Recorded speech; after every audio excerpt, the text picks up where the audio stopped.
I've been making content for a long time, and recently I've noticed that there's this new style of content that I would call cozy content. And these videos, it's like their first, second, third video. It's just them sitting there talking, no editing, super simple, which is really, really interesting. Sometimes they're at work, sometimes at home, like I am. I went all out. I mean, it's not like beautified here, but it's still pretty nice. And I thought, is this a new trend? So I did research, and I have notes, by the way. We're going to talk about that. I watched on the Creator Insider YouTube channel, which YouTube actually does themselves, to see, is cozy content the new way to make hundreds of thousands of dollars per year just sitting in front of the camera, chilling and talking. So I guess first we could talk about some of the reasons, which are maybe because such short clips, people are so in the short brain, boom, boom, boom, boom, the quick fix of the shorts. Maybe now people are looking for something that's a little bit more personal and connected and relational, which is something we're going to get to in what they talked about. So let's actually get into it. So in that video, one of the YouTube employees says a few years ago they introduced the concept of viewer satisfaction, okay? Which is where they want to understand how you feel about the time you're spending on YouTube. This helps them recognize when creators are delivering more value per minute. So that's interesting there, more value per minute. You think, oh, boom, edit this, boom, bat. Not necessarily, we'll get into that. This data is gathered using likes, dislikes, survey responses, and other signals like selecting not interested. When you select the three dots on your homepage and click that, maybe you're not interested in a certain type of video. And this has led to people coming back to YouTube more often. So YouTube wants to build a relationship of delivering a lot of value. So YouTube wants to build a relationship with an audience to keep them coming back. And they did mention part of that is that as a creator, part of your efforts, not saying it's good or bad, it varies from channel to channel, they say, but to build a relationship with your audience can be something that actually really helps a lot.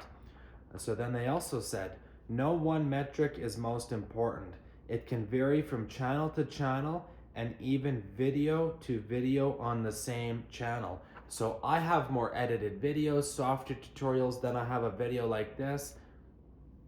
So all different things. For example, you could have a video with 20% click-through rate on your thumbnails and 20,000 views, or a 5% click rate with 100,000 views. So there's no one metric that is the end all be all and most important. What matters is overall how it's doing, specifically in comparison to similar videos.